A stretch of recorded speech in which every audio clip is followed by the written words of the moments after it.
নমস্কার, people's voice নিউজে আপনাদের সবাইকে স্বাগত। অপারেশন ডেভিল হান্টের নাম করে আওয়ামী লীগের যে আন্দোলন আবার মাথা তুলে দাঁড়ানোর চেষ্টা করছে, সেটা কি একেবারে গুড়িয়ে দেওয়া যাবে? এখন কিন্তু বাংলাদেশ জুড়ে সেই প্রশ্নটা বড় হয়ে উঠছে। বাংলাদেশে শনিবার রাত থেকে সেনা ও পুলিশের যৌথ অভিযান অপারেশন ডেভিল হান্ট শুরু হয়েছে।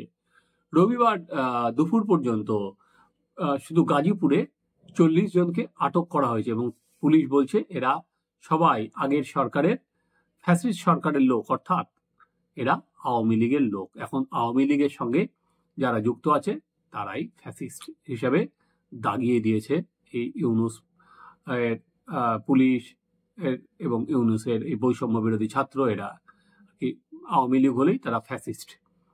তো শুক্রবার দিন যেটা হয়েছিল, মুক্তি বিষয়ক মন্ত্রী আগের মোজাম্মেল হকের বাড়িতে বৈষম্য বিরোধী ছাত্র আন্দোলনের সমর্থকরা হামলা চালায়। যেমন ওই ধানমন্ডিতে মুজিবুর রহমানের বাড়ি গুড়িয়ে দেওয়ার পর বাংলাদেশ জুড়ে আওয়ামী লীগের নেতা কর্মীদের বাড়িতে হামলা চালানো হয়, ঠিক তেমনি গাজীপুরে মোজাম্মেল হকের বাড়িতেও তারা হামলা চালাতে গেছিল এই বৈষম্য বিরোধী ছাত্র আন্দোলনের সমর্থকরা। তো সেখানে গিয়ে তারা প্রতিরোধের সামনে পড়েছে। অন্য জায়গায় যেমন অবলীলায় এই তাণ্ডব চালিয়েছিল, কিন্তু সেখানে প্রতিরোধের সামনে পড়েছে আর কি।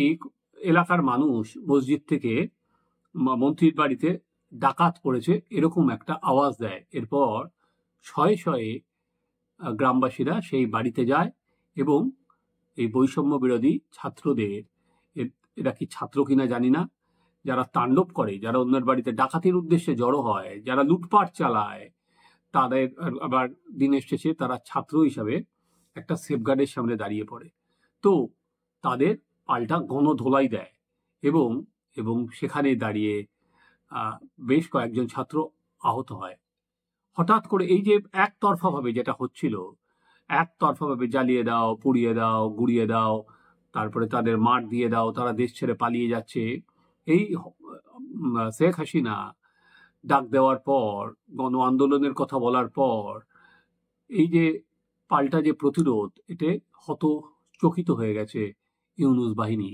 এবং সেখানে তারা যে ইউনূসের যে ছাত্র সংগঠন, তারাও প্রমাদ গণে এরপরেই এই অপারেশন ডেভিল হান্টে ঘোষণা করা হয়েছে। এবার গাজীপুর থেকেই সেই অভিযান কিন্তু শুরু হয়েছে, এখনো চলছে।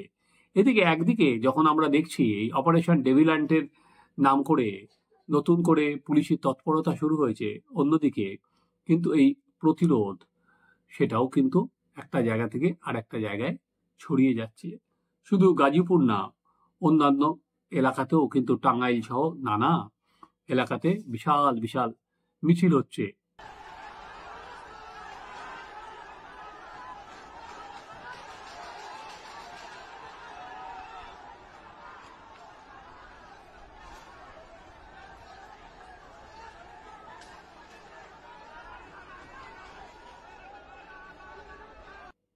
এবার দেখার যে এই পুলিশ দিয়ে কতটা সেরকম দমন পীড়ন করা যায়। চলুন আপনাদের গাজীপুরের গ্রামবাসীদের বক্তব্য শোনাই।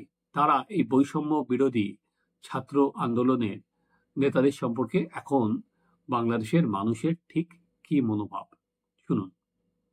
কি আছে ওদের কি রাইট আছে এখন রাইটে কি আছে রাত্রে আসে ওরা ডাকায়, ওরা ডাকায় ছাড়া কিচ্ছু না। ওরা সমন্বয় নেই দেশের, ওরা সন্ত্রাসী দেশের। দেশের জন্য কি করছে ওরা? দেশটার এখন ওরা রসাতলে নিতেছে। বর্তমানে একটা সরকার দেউলিয়া সরকার, আমরা এই সরকারের কাছে কিছুই পাই নাই। ওরা শুধু লুটপাট করতেছে আর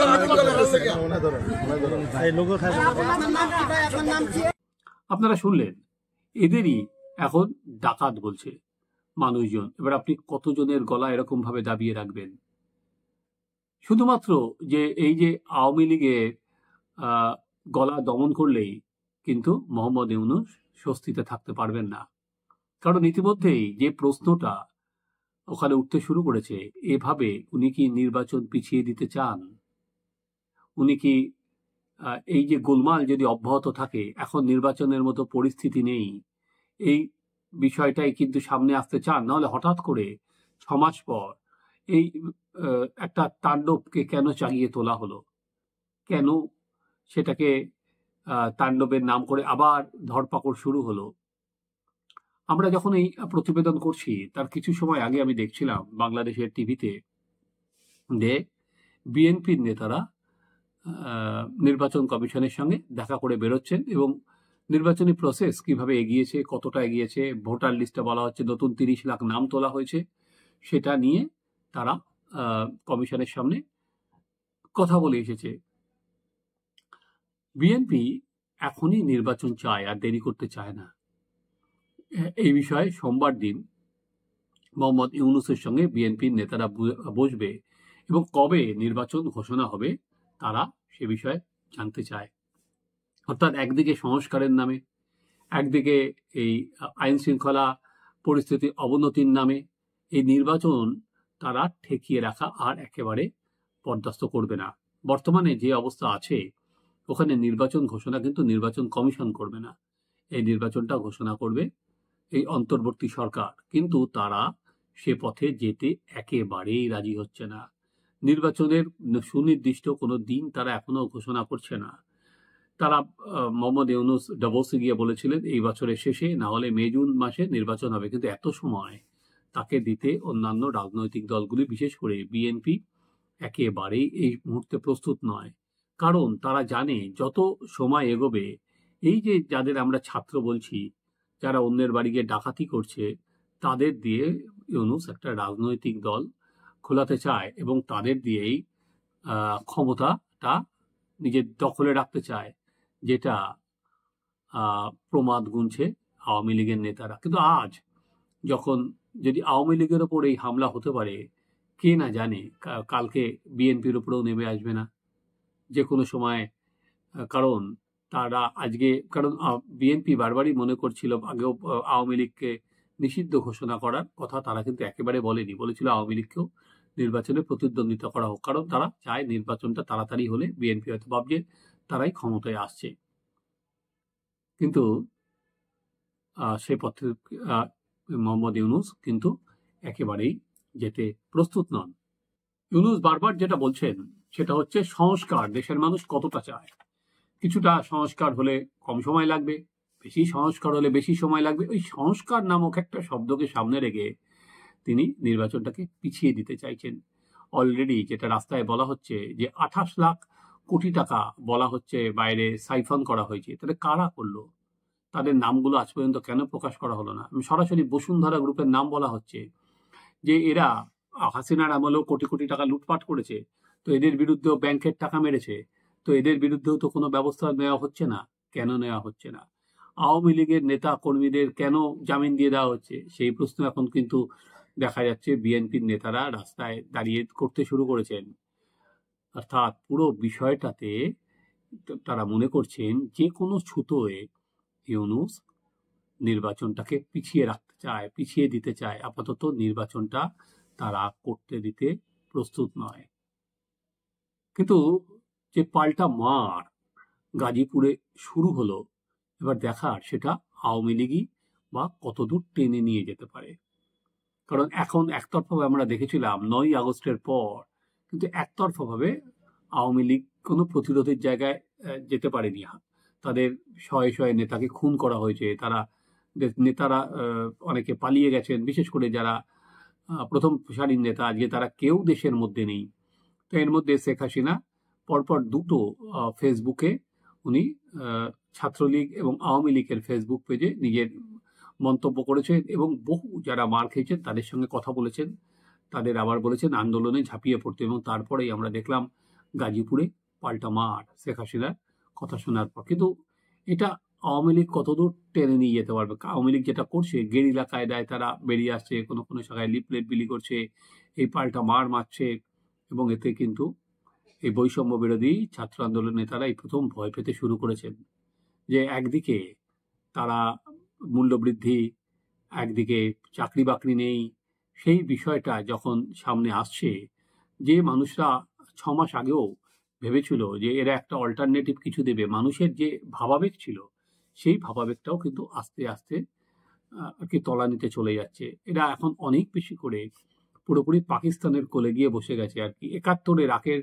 অবস্থা তারা ফিরিয়ে আনতে চায়। সেখানে সাধারণ মানুষের একটা সময় ভাবাবেগ কি বারবার উস্কে রাজনীতি করা যায়? তাদের তো কিছু ডেলিভার করতে হবে।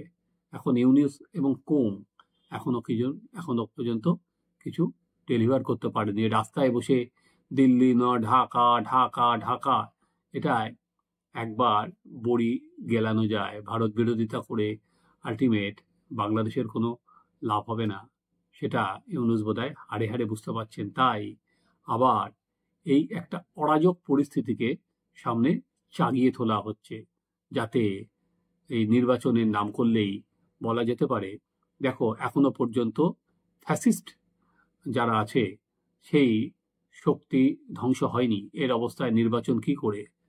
আজকে বাংলাদেশের যিনি স্বরাষ্ট্র সচিব আছেন তার একটা প্রেসমিট শুনছিলাম, এবং তিনি বারবার করেই দেখলাম যে সাংবাদিকরা, যা এখন তো ওখানে সংবাদপত্র বলাই হয়েছে আওয়ামী লীগের বা শেখ হাসিনার ভাষণ ছাপতে পারবে না, কেউ যদি ছাপে, কেউ যদি প্রচার করে, তার সংবাদপত্র অফিসিয়াল থাকবে না। তারা গুডি গুডি প্রশ্ন করছিল স্বরাষ্ট্র সচিবকে, এবং তিনি কি অবলীলায় উত্তর দিচ্ছিলেন যে এই যে বিভিন্ন জেল থেকে জঙ্গিদের ছেড়ে দেওয়া হলো, কোনো সময় বলছেন আর তা তো আমরা কিছু করিনি, ওটা তো বিচার বিভাগ করেছে। তারপরে বলছেন ২০ বছর তো কাটালো জেলের মধ্যে, তো অনেকদিন তো হলো, এখন আর জঙ্গি জেলে থেকে কি করবে?